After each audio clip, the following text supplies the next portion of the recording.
Hi, Aaron. Welcome to No Filter. And hopefully, inshallah, it's going to be with no filter. I'm looking forward to it. Thank you, Patricia. Thank you for the invite. Very excited. I'm very excited to have this conversation with you today because, inshallah, it's going to be different than the previous episodes. Today, we'll touch point on leadership, maybe coaching, human dynamics at workplace. And then we'll talk about gender difference between men and women. Okay. You're going to start me off fairly comfortably and then yes, hit and into then the we'll hit tougher there. Okay, I like it. It's good. It's good. Progressive overload. Since I saw you first time, Aaron, I see you always with this stick behind your back. Yes. So I want to start from there, the story of this stick. Story of the stick. Okay, condensed version. Grew up walking dogs, walking stick all the time, just always happened. Then when I moved to the region back in 2005, didn't bring a dog with me, didn't have a walking stick. And my time in Kuwait, nothing ever changed. Then I came to the UAE, 2010.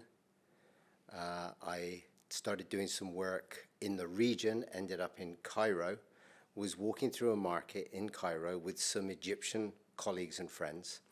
And I saw this stick at an antique stall. Okay.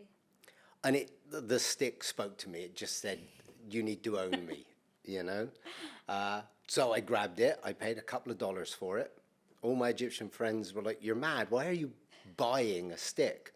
I was like, I don't know. There's something about the stick.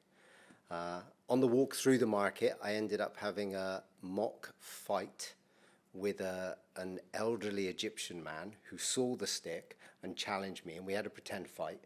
And then sat down for 30, 45 minutes drinking tea and eating dates, while through translation he explained the importance of the stick and the region it comes from in Upper Egypt and the Sudan, and the men that carry the stick and fight and dance with the stick and the importance of the stick. Yeah. I managed to get it back into the UAE in some cargo. Okay. And I started taking it on some of the programs that I was running.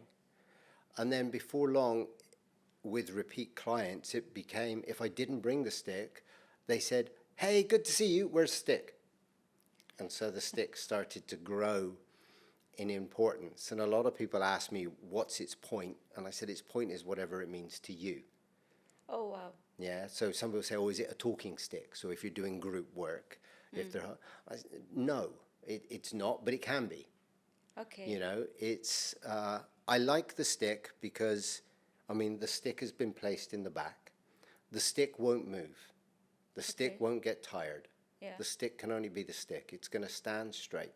Its integrity demonstrated. It's just there. And that's what I like about it. So the stick is whatever you need it to be. There. Okay. While you're talking, I was thinking what the stick mean to me, Badriya, when I saw you like 2 days on that course last year. To me, it was like representative of strict, tough, Okay. affirmation, or let's say confidence. Yeah. And I was always waiting, like, what he will do with that stick, what he will do with that stick. Until I came to you, I'm like, just do something with that stick. I want to see what we can do. And you remember the trial we did? Yeah. I couldn't the fear. pass. Yeah. I failed that one.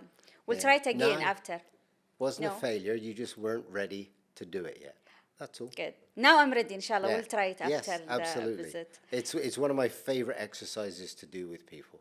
When people say they don't, what do you mean fear stops us? Yeah. You know, and when they physically realize that the only reason they're not moving is they're afraid of being hit by the stick. Yeah.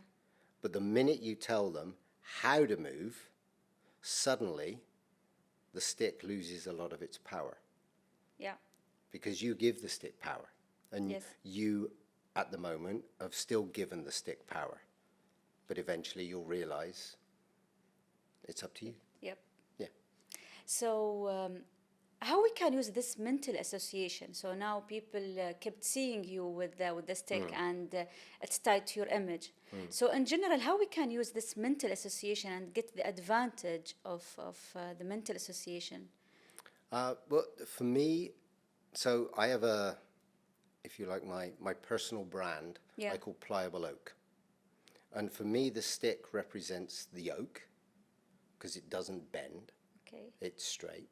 And I represent the pliable, aspiring to be like an oak. So for me, from a mental, psychological strength, I know there are times when I need to stand strong and be unmoving like the stick, but there are also times, situations, scenarios where I need to give and bend and be more like a willow tree, should we say, bending like bamboo and more pliable. And a lot of people, when they say why pliable, well, pliable's a better translation of the Japanese word used in jiu-jitsu and judo, the Ju. Yeah. A lot of people say that means soft, and it's kind of, it does what it means a disservice. Its true translation is pliable, and that's the ability to give way, which are some of the principles in those Japanese martial arts. So for me, as a human, I naturally bend. I can't be like the stick, but the stick reminds me that sometimes I just have to stand straight and strong and not move. Nice. Let's move and jump into the your experience. You've been like more than 20 years in this region. I would like to know first about like one thing that you saw that leaders really do well when it's come to leadership in this region. One thing. Yeah. Wow. And we are talking about leaders in companies and entities, different entities. I think a common trait that I see is it's that ability to hang on to community. So it's one thing I noticed when I first came to the region that I felt, I think through my generation we saw the loss of it in the UK. Okay. I remember growing up, never having to lock our doors, leaving our bikes in the front garden and things like that. But I still remember then as a teenager when someone broke into the neighbor's house and then somebody stole a bike from the front yard. And so the times when that changed, and that for me was the beginning of the end of community. And then when I came to the region, I saw how important community, tribe, whatever label you want to give it, was still very important. And I think the leaders that I've worked with that have held on to that are the better leaders. Sadly, there are leaders that are adopting a more, I'll say, Western approach, a more corporate approach, and losing that. The sense of belonging, which I feel is so important, is being lost. It's a case of, no, I'm paying you to be here, you clock in, you clock out, and you'll do what needs to be done. And I don't think that's wrong if it's attached to a sense of community responsibility and you feel ownership of that. But if it's just, you got to do it, and I don't care about you, you kind of lose that. So I would say, those leaders that are able to hold that balance of, I am the boss, but we are in this together and we're a part of the community that delivers whatever service that is. Yeah, and if you will go to the opposite side, what's the, I would say, maybe kind of a mistake that you saw leaders have been doing maybe until today? That's an easier one to answer. Oh. Yeah. Okay. Because for me, what I see most often are leaders not prepared, maybe in fear, because it's a hard question to ask a leader, is having those difficult conversations, holding people accountable for their actions. And sometimes that means having a tough conversation. And when you don't have those tough conversations and the person is rewarded for their poor behavior, that then becomes a new norm, and then it's too late to do anything about it. So early tough conversations often take what could be a problem and turn it into a star performer. You know, someone is pushing boundaries. Yeah. And if they're pulled on it and say, we don't behave that way here, this is unacceptable, here's an opportunity to put it right. If that's done early, often those people turn into our greatest allies as leaders. Yeah. So, yeah. And from your opinion, why not? Why is not happening? From experience. Yeah. So it's not truly an opinion. I'm not just thinking about this. I've seen people that are promoted to leadership roles because technically they were the best engineer or the best at the technical aspect of their job. So they think, well, they know how to do the job better than anybody else in the department. We'll make them the supervisor, the manager, the leader. Whereas they're really good at the technical aspect of the job. Let them do that. There might be someone else who's technically not as good, but is a much better communicator, a much better orator, you know, someone who's able to have those tough conversations. Yeah. So I think that's, it's that ability, and we miss that boat. From your experience also, and from what you have been seeing, dealing with or giving courses, coaches with different companies and entities, what's different, or how the leadership is different when ego is removed from the room? Oh, we could have a long conversation there. I'm an advocate for ego. Okay. I feel ego has been given a bad name. Okay. I'm a big fan of the work of Carl Jung, and when ego is, he says ego is a part of your whole. And if we look at individuation, which is our ability to be fully self-aware, which was Jung's driver, that's what he did for himself and what he wants other people to do, then your ego is important. Now, so I don't believe ego should be removed. I believe ego should be understood, and it shouldn't be your main driver. Yeah. Because ego is potentially what you are comfortable doing and find easy to do the whole time. And if you're always going to do that, then you're going to miss opportunities left, right, and center. So if you can understand my ego's driving me in this direction, but I know this is the direction I should truly move in, then putting aside your ego, shutting it down for a little bit and doing what you know is the right thing to do, that's the skill set, and that's what leaders need to do. But I don't think we should banish ego. We need our ego. Yes. You know, we're sat here today because we both have, hopefully, a healthy ego. Yeah. You know, your ability to stand up and say, this is me, I, ego. That's important. So I think it's necessary, but some people allow it to control and drive every decision they make. That's when it becomes toxic, shall I say. And it doesn't matter whether it's male or female. If your ego drives everything you do, that's a problem. Okay. Before I go to the question, the next question is, what's the effect of the ego in the leadership? I want to ask, and this is for me, it's for Badriya. Either we'll keep it or we'll cut it, we'll see later, no worries. Okay? I'm good. I think, from my experience, ladies or women, always we feel and we know and we understand our ego. But men, they never, I don't know, maybe they do understand, but they never accept. And they can't say, oh yeah, this is the ego is driving me there. No, I need to shut it down and go there. And especially when there is a conversation between men and women in a workplace or even outside the workplace, they can't accept.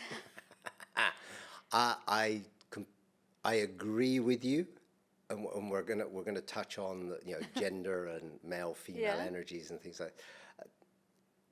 So women naturally, on the whole, it's a generalization, empathize more readily than men, and we'll see whether this answer is allowed to stay. And I view it in basic terms. When a woman becomes a mother, for 9 months of her life, she carries around an increasingly heavy burden. And the heavier it gets, the closer to the realization that she is now going to be 100% responsible for another human being. Yeah. She's carrying it. It's getting heavier. It's getting more uncomfortable. It comes out and it causes her more pain than men will ever understand.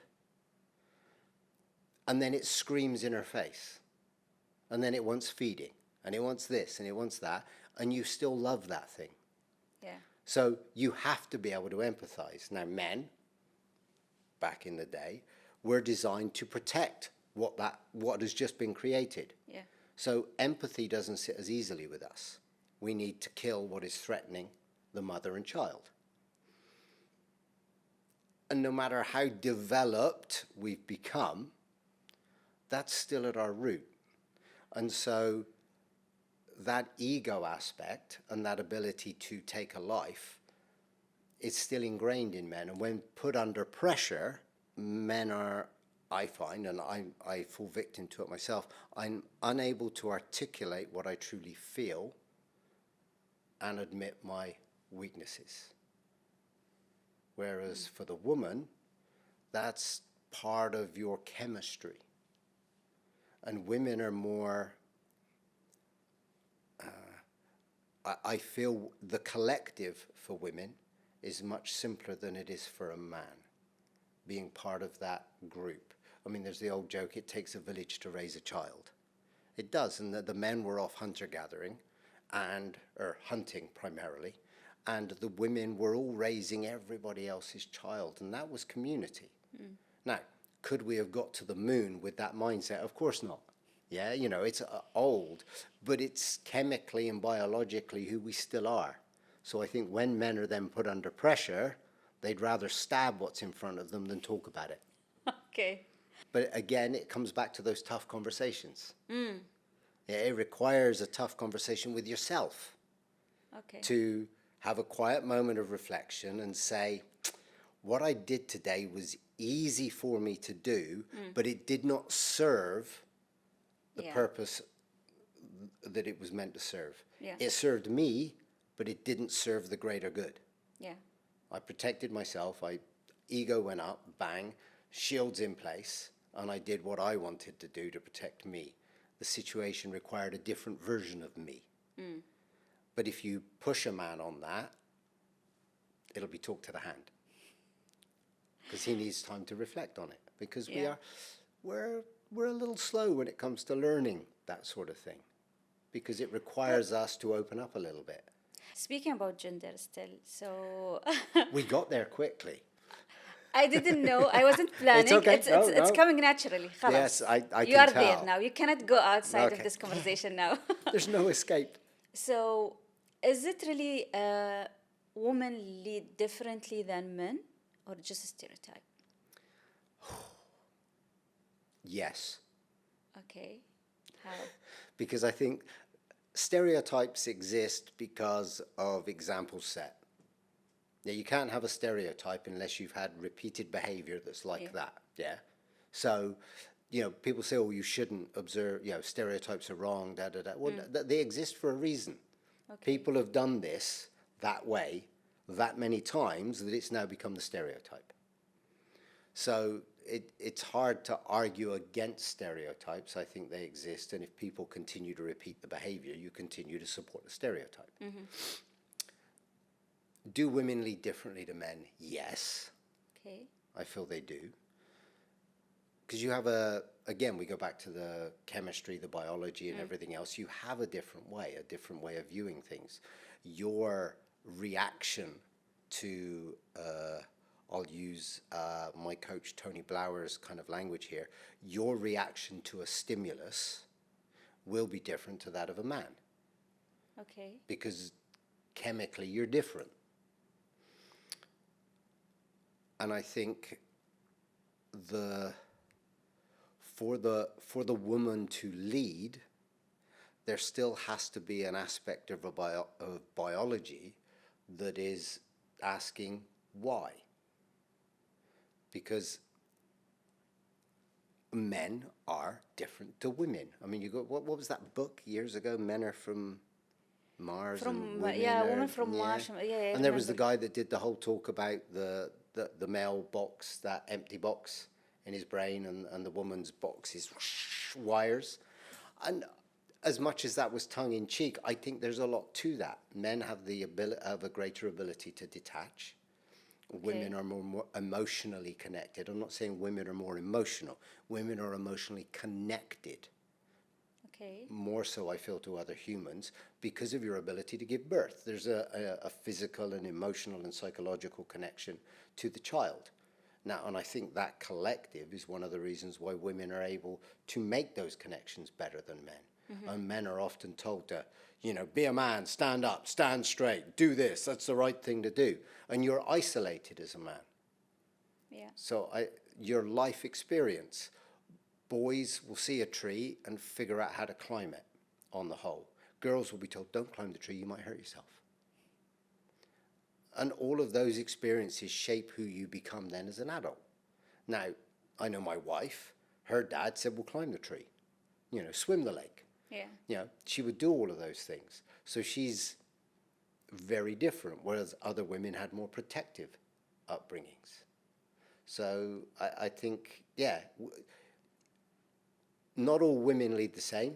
Yeah. Not all men lead the same, and men and women definitely lead differently. Okay, but at the end, like, they will lead differently, but at the end, both of them, they can lead. Of course. Okay. Boudica. Do you know who Boudica is? Because we have someone here in the room. He doesn't believe that women can lead. He believes that women can lead in a certain field, like a bakery, cafe. That's it. Okay.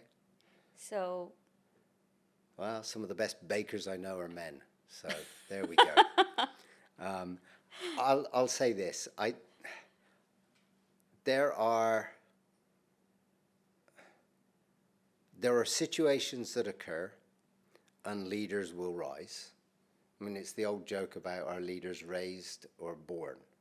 And I think the answer to that is yes, because no one is born a leader if we look at it as the verb to lead. Okay. Okay, but some people are in leadership positions, but they're not very good leaders. Yes. Yeah, you've got both. I mean, one of my heroes growing up were the stories of Boudica, who was a Celtish. I mean, back in the pagan days when the Romans were in England. So we're talking before, so BC, and then shortly after, as England was becoming Christian, the Romans left. And then it's when the Arthurian legend comes in, and then the Anglo-Saxons arrived, the Vikings and all of that. Anyway, Boudica was the wife of a warlord. The Romans killed him. She took over leadership of the tribe, took revenge, all sorts, and was a great female leader. But that was situational. If her husband hadn't been killed, would she have been the leader of the tribe? No. Yeah, definitely. So can women lead? Yeah. Yes. Good. So do you think women still expected to lead like a man to be taken seriously? I hope not. Okay. Lead you like hope, but it's lead reality. like yourself. I don't believe there is such a thing as men lead like men and women should. No, lead as a genuine 100% version of yourself. And then if that version of yourself is appropriate for the leadership position you're in, then you'll be successful. But if you try to lead as per some designated, this is how it must be, that's going to be kind of tough. Because we'll all potentially fail then. So if you're a woman, lead like you. And don't be, I am a female in leadership. No, you're a leader. Period. Be a leader. Yeah, don't measure yourself against, well, what would a man do in this situation? No, you're not a man. Yeah. And even if you did it just like the man would do it, it's not going to have the same impact. Yeah. You've got to find your own way. Yeah, and it's unnatural, and it will show that you are doing something not you. Still speaking about women, and as women have more empathy or care about others, let's move to talk about care about the team. Okay. So, do you think that there is a situation where it can be seen as a weakness? And caring for the team. Yeah, caring about the team. If me caring for a team I was responsible for was seen as a weakness, then I'm in the wrong position and the wrong job. Because it's got to be about care. My job as a leader is not to be the best technician, it's to be the best leader. And my team perform for me. Yeah. So I need to take care of them. Now, it doesn't mean I won't have a tough conversation and give them a kick up the butt if they're not doing it as it needs to be done. That's also care, tough love. It's important. But it's all about care. It's a leadership trait. If you can't care for your team, you're not much of a leader. You're just a boss who gives orders and expects people to do something for $1 at the end of the month. And there is a leaders like this. Of course. Yeah.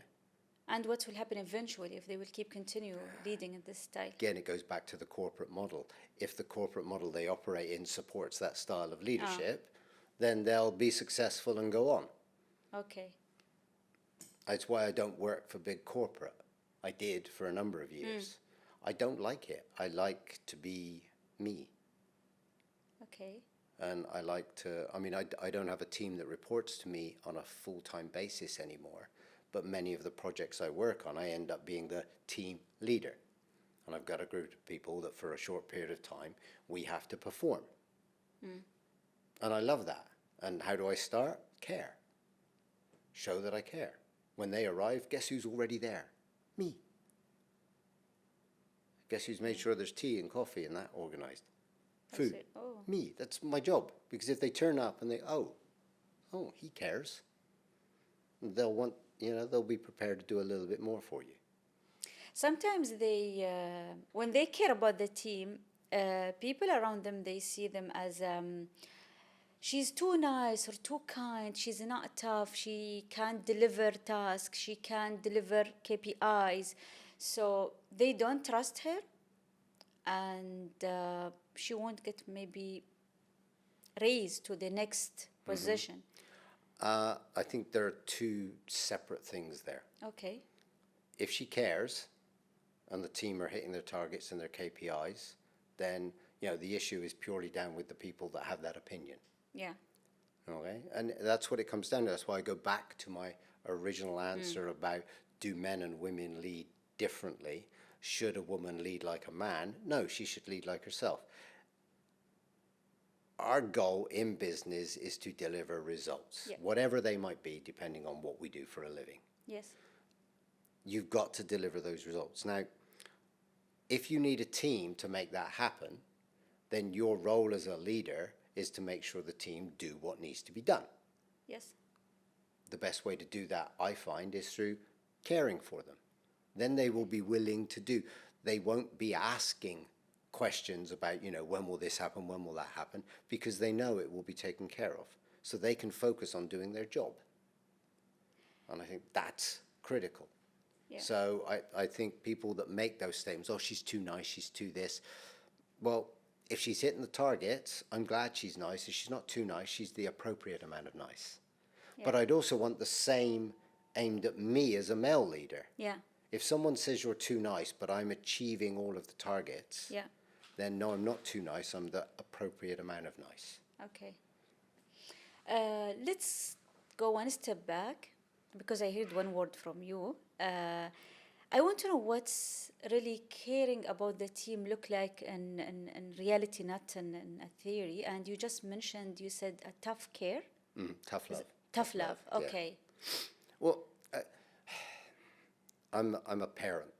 Okay. And if my son was sat here, he'd giggle at this, because there were times when I was too tough, and there were times when I wasn't tough enough. Okay. So finding that balance is hard, but I think it's a bit like there's a Jordan Peterson's book, The 12 Rules of Life, and one of those rules is, and I might misquote it, but it's, do not allow your children to do something that will make you dislike them. Yeah, so when you're raising your children, if they do things that you dislike, and you're like, I don't like that they did that, well, then you need to sort that out. Yeah, and I think it's the same as a leader. Do not allow your team to do things that would make you dislike them. And the only way you can do that is through education, is through having those conversations. So if you allow your children to run amok and do whatever they want, whenever they want, they're going to do things you don't like. Same with your team. So caring for them, make sure they get paid, they're fed and watered, etc. And they have what they need in order to perform at their highest ability. If they're concerned, if they have a worry about something, that takes their focus off doing their job. I want them to be fully engaged in the job that needs to be done to meet the KPIs, to deliver the results. So my care needs to make sure that their only concern is making sure I'm at my best today to do my job. Okay. So it's both. Yeah, and when they go off task, I've got to look, is something I'm not giving them, sending them off task, or is it their free will? Either way, I've got to deal with it. I either take care of it through nice care and make sure they're not worried about the thing they're worried about, or give them a kick and get them back on track. It's both. Okay. Speaking about teams and high performing and achieving KPI or achieving the goal, let's say, not KPI, have you seen any high performing teams fail because of, let's say, poor of human dynamics? Yeah, it's an interesting one. This takes me back to Lake Windermere, Okay. which is might be the biggest lake in England. I'm not sure about the British Isles, but definitely in England. So it's in the Lake District, which is the northwest of England. Many years ago, when I was an engineer in a factory, we were pulled together as part of a team with another factory in our group and our customer. And selected people from each group were pulled together to form a project team, because we had a new project, a product, and everything else that we were working on. So we were brought together, and they used one of those psychometric leadership character type tests. And I think we're talking 30 years ago, so forgive me. I think it was Belbin, but I don't want to put Belbin down if it wasn't Belbin, but I think it was. And we all had to do this questionnaire, and it came up with the type of leader or team player that we were. Okay. And then the facilitators of this program built, I think, 5 or 6 teams that on paper, according to the test we'd done, should have been high-performing teams. Okay. And what I discovered then, because of the failure of most of those teams when they gave us tasks to perform, was what those teams didn't include were personal histories and the existence of egos.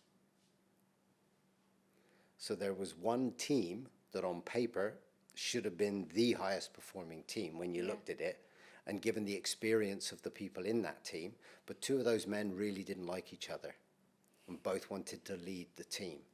And their relationship just derailed everything. So, personality is important. You just mentioned that sorry, I don't remember exactly how you said it, but they did not write the ego or showing. Yeah, so the 2 gentlemen, so this questionnaire, whatever it was, didn't allow for that ego. Okay. Yeah, so in the questions or everything else, Yeah. They missed that. But there was also a personal history between these 2 men, which kind of stands that they just didn't like each other. Yeah.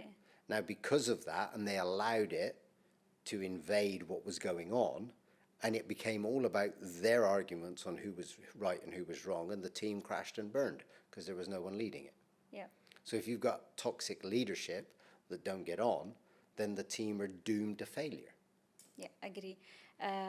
I'm going to ask a question, but maybe off record later about the ego. This is why I was curious when I told you. Is there any certain questions that people can answer and you understand where is the ego is in that team? And not only sure at work, maybe outside also. I'm sure there are lots. I'm a big fan of Jung's cardinal orientations and his archetypes.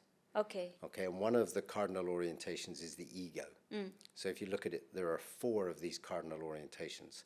There's order and chaos, which is life.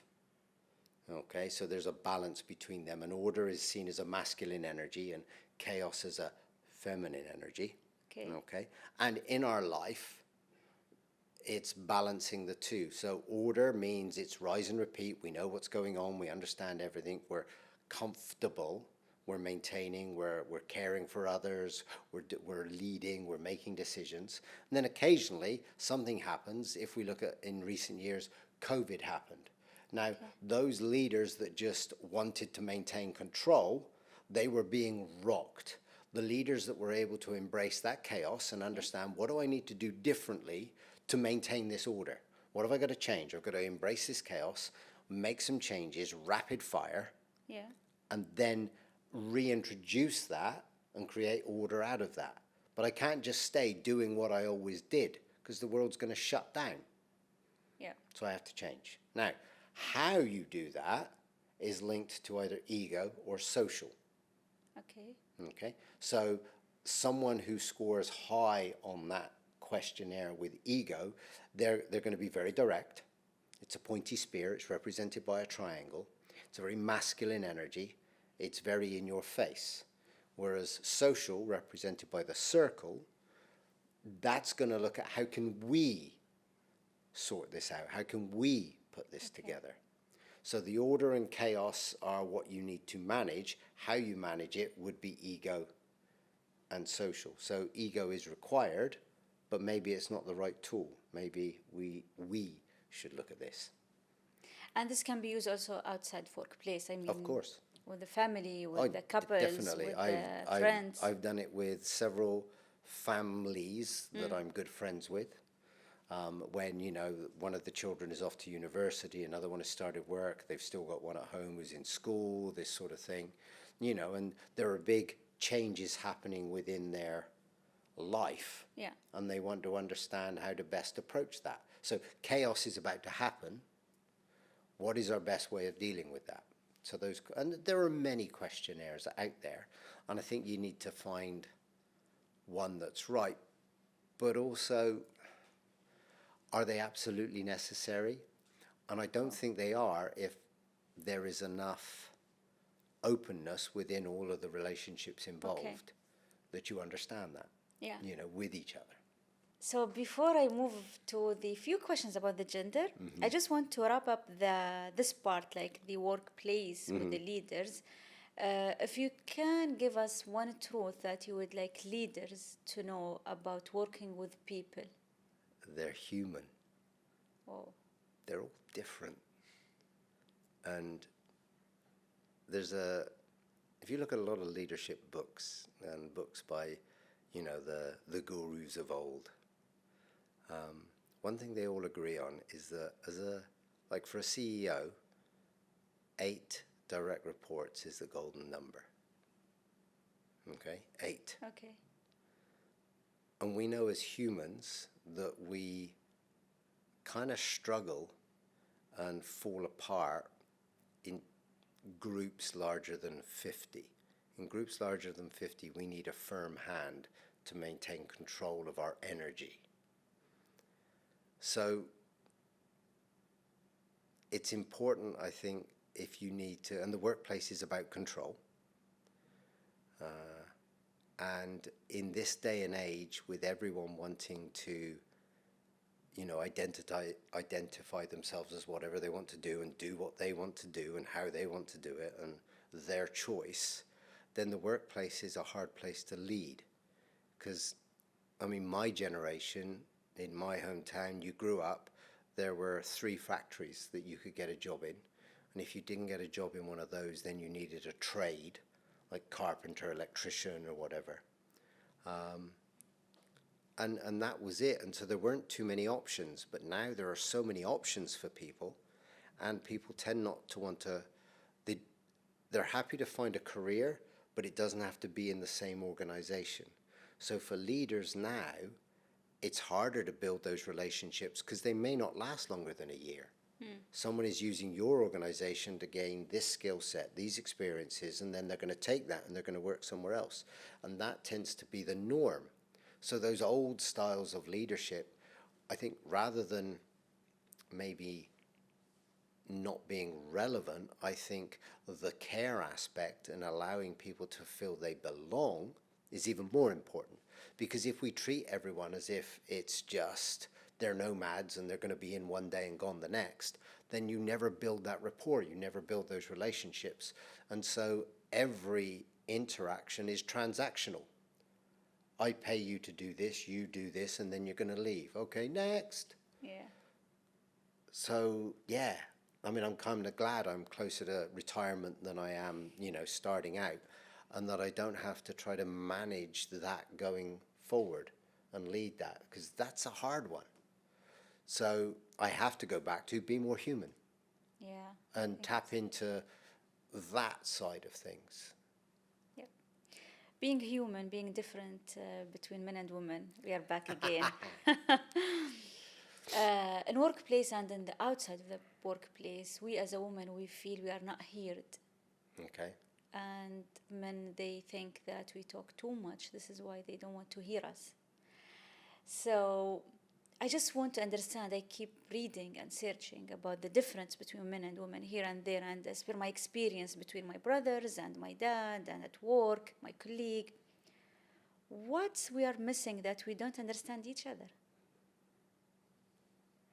Not in general, I mean. I don't want to make it drama. No. I'm going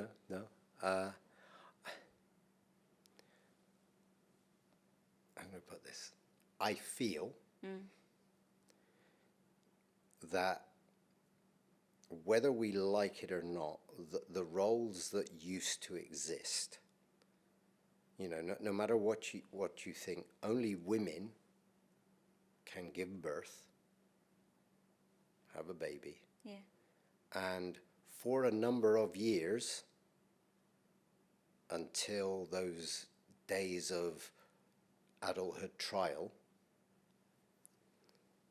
mum is the best person, or a woman, ideally mum, is the best person to take care of those children, whether they're male or female. Now, at a certain age, the boy is going to develop differently to the girl, and there are going to be more questions that are relevant to a man to answer and to deal with and bring forward. And since economically it became really hard for families, for dad to work and mum to raise the children, and then suddenly mum has to raise the children and work because that's the only way we can afford to live, that started to break down those roles. And, we were designed that way. Women were designed to have the baby. Men were designed to go out and hunt. That's the way we were designed. And so it's hard to look at that now because the world of today isn't like that.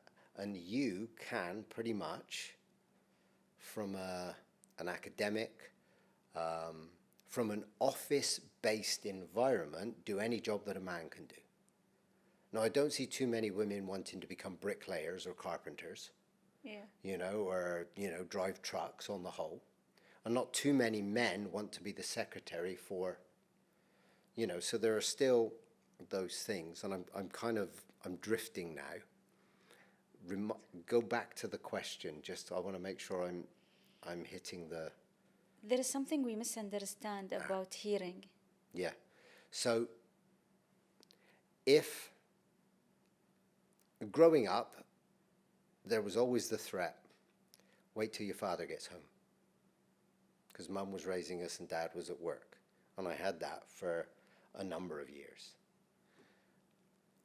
We talk differently. There are different expectations. And I think no matter how modern we get, mum is still the voice of empathy and understanding. Yeah. Dad is still that harshness. Dad is still the big stick. Although if you were really, really in trouble, mum dealt with it. Now, so those are three different approaches. Mum's the first one you go running to for care. Yeah. Dad's the one that's going to give you a smack. But if you're really in trouble, it's mum that's going to deliver the tough news, and because mum's able to do that. Dad might be a little too aggressive, a little too angry, whereas mum's able to temper the two. And we talk differently. And the expectations are different. Yeah. So that's what we're not doing is we're not slowing down enough to listen. And it's not a case of we don't understand. It's a case of we're not listening well enough. I feel when people talk, there's a coach called Greg Walsh. He doesn't have an internet personality now. You know, he doesn't exist online. You can't find him. But I've talked with him on many occasions.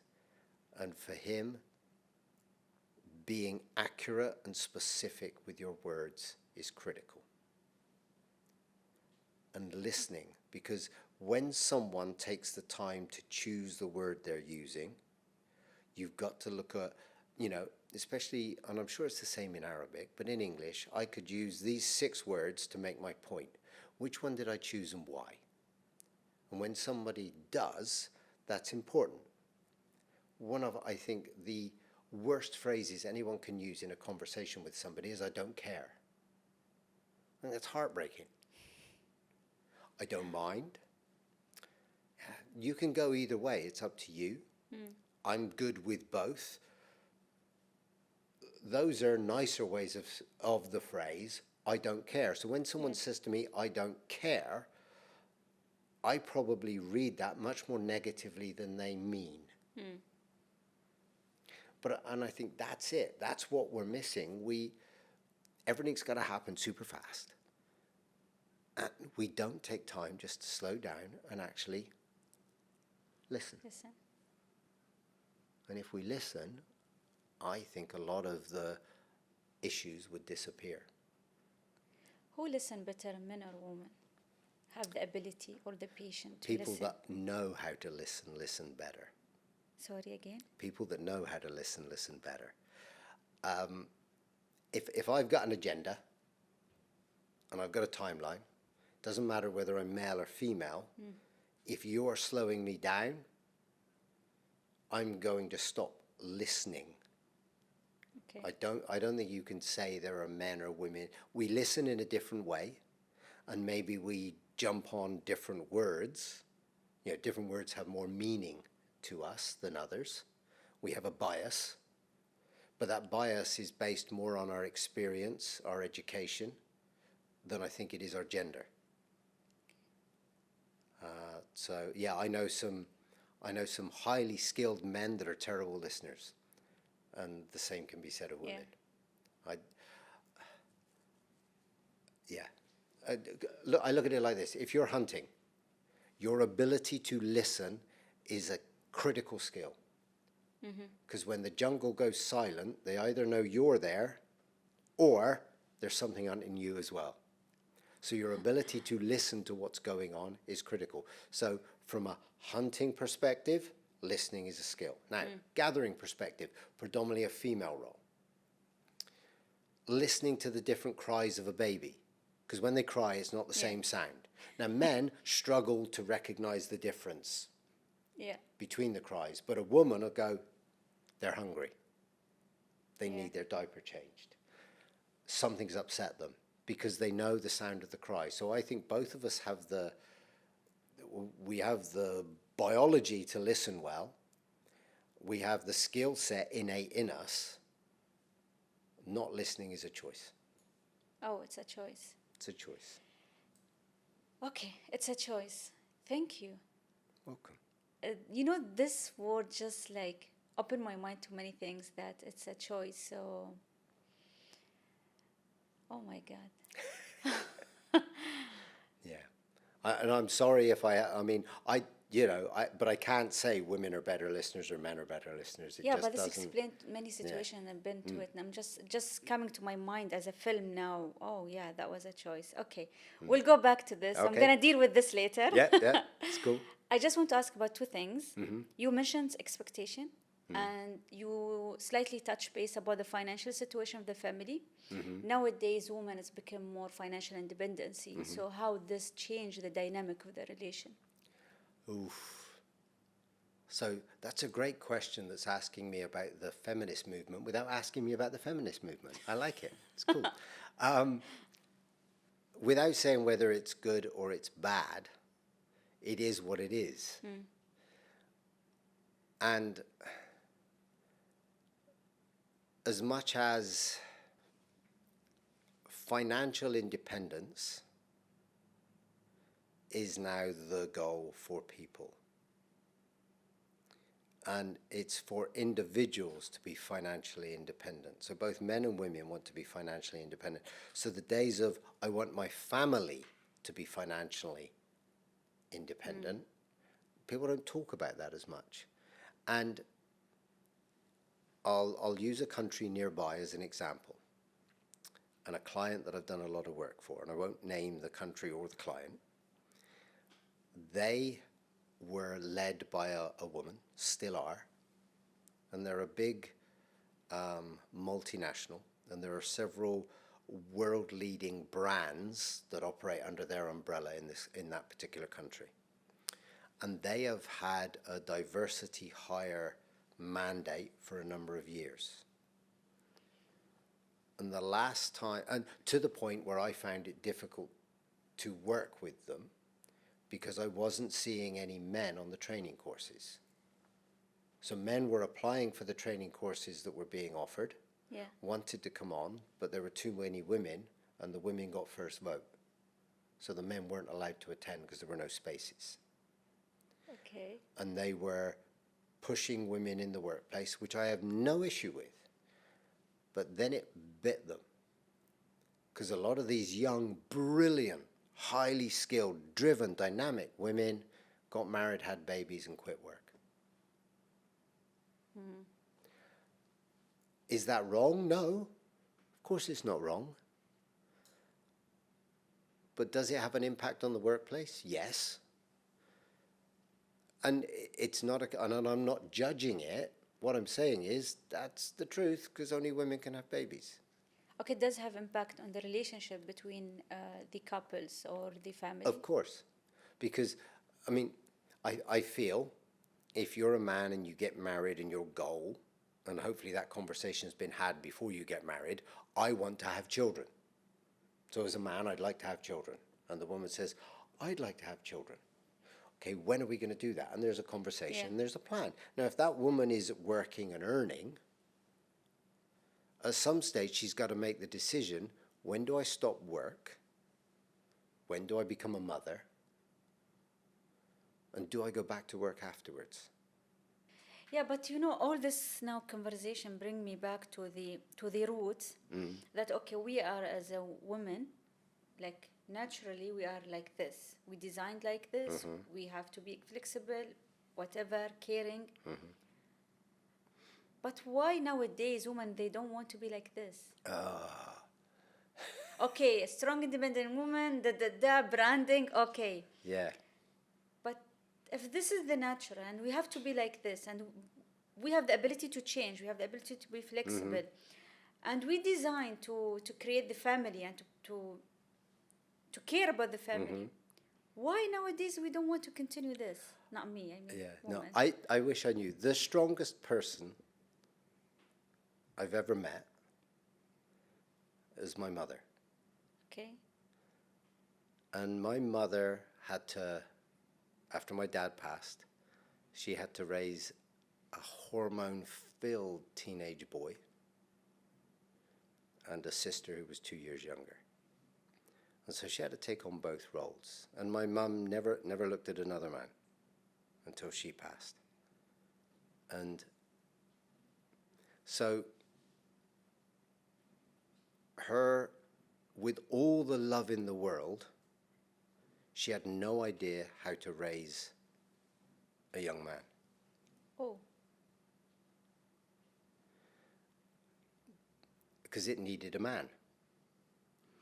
And I think, so she was forced to jump into be the strongly independent, fiercely independent woman, because she didn't want another man in her life. You know, my dad was the love of her life, done. So that was that.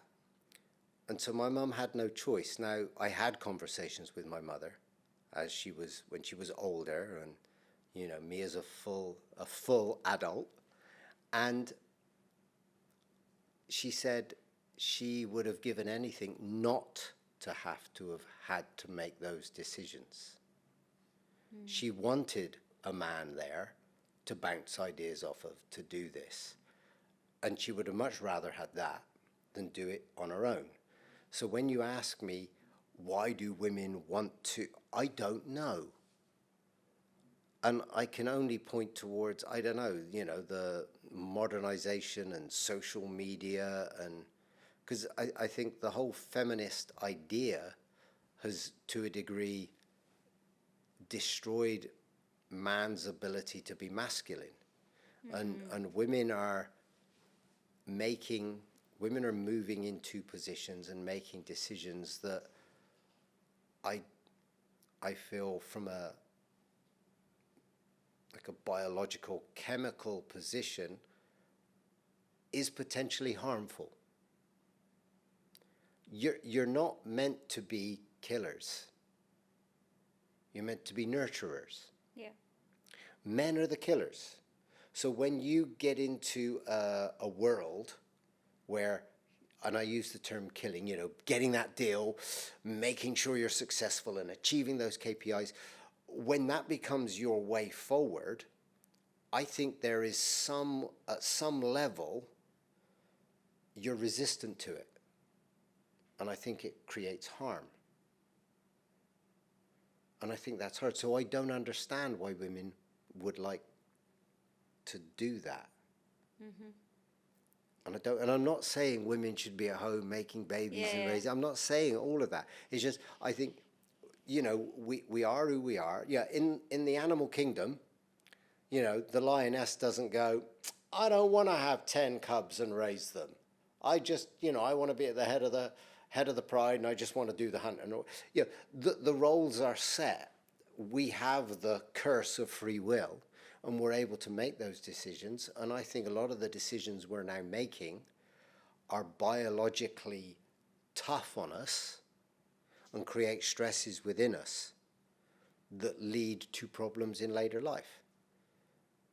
And I'm no scientist. I just feel if we're making decisions on a daily basis that make us feel uncomfortable, then we should listen to ourselves and maybe have a conversation about it. So when I see women that are, I'm a career and it's this, I'm never going to get married, I'm never going to have kids, good for you.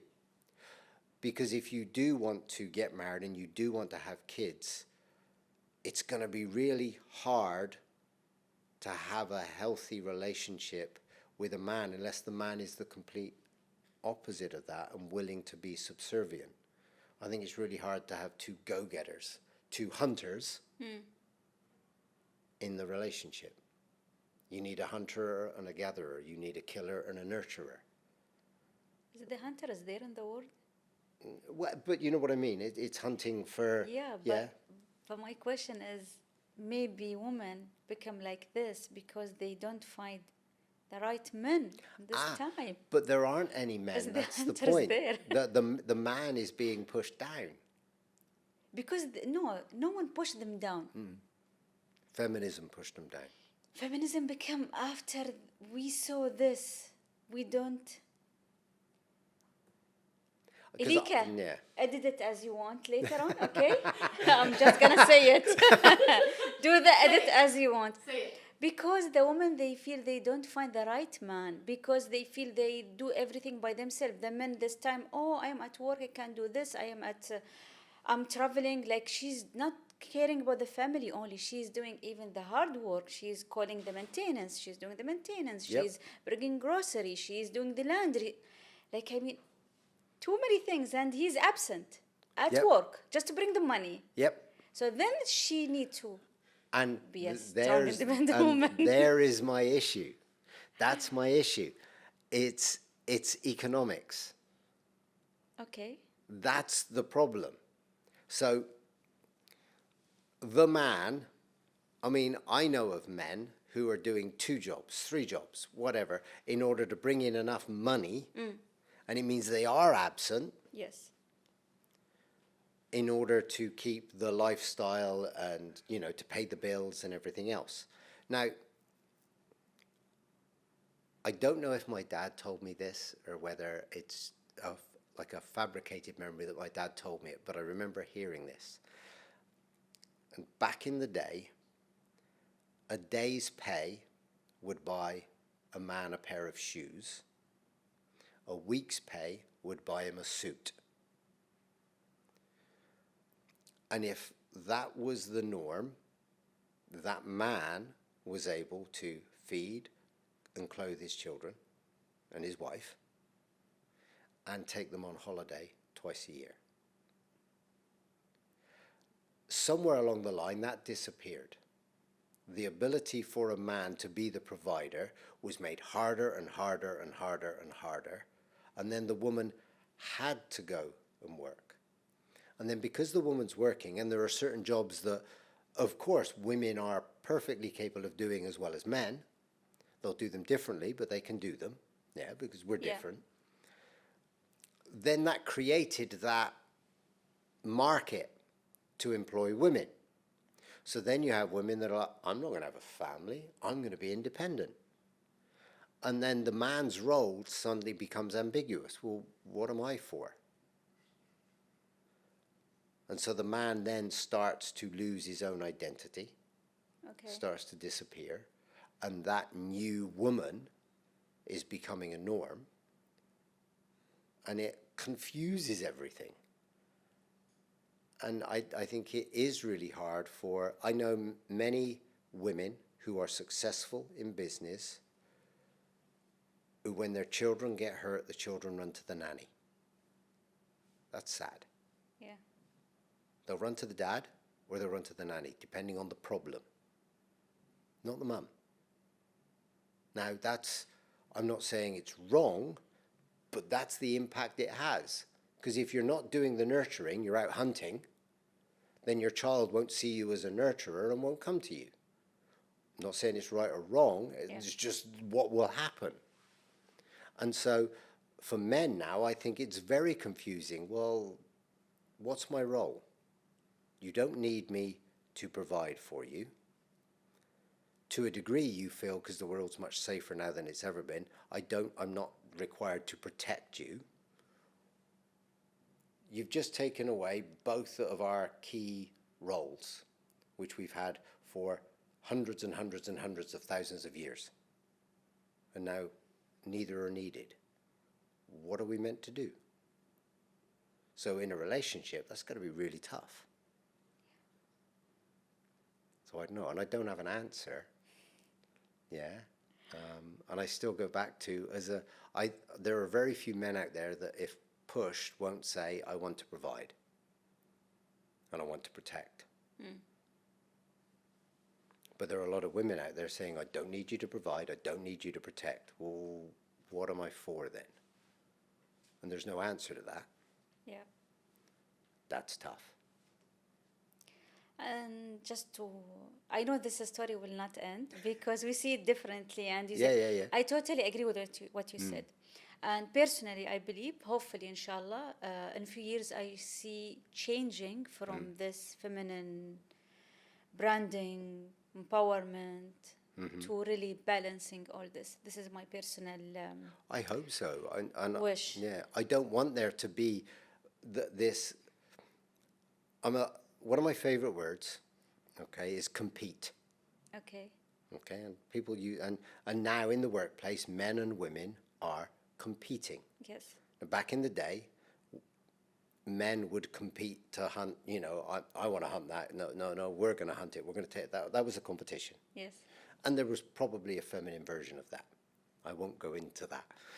But now, in modern society, men and women are competing. Yes. And I believe that if you add the letter L to the word compete, what do you get? Complete? Yeah. That's the way we're designed, to complete each other, not to compete against each other.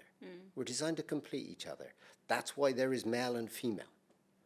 It works together. Yeah. And humans, as best I can see, are the first mammal on Earth that are doing their best to destroy that. Oh. Because we're a mammal with free will. And choices. Choices. What you told me before about the listening, that was choice. Choice. To wrap up this conversation, I'm going to keep it open because we touch base on too many interesting topics about leaders or leadership, human dynamics. And the final favorite part to me was the gender talk. So I'm going to leave it open for you. What you would like us to close this episode with one, I would not say advice, something that you want us to know from your experience. I got to go back to the listening one. Okay. Listen more. Just listen. Slow down. Yep. And listen to each other. Listen to yourself. Listen to what's going on.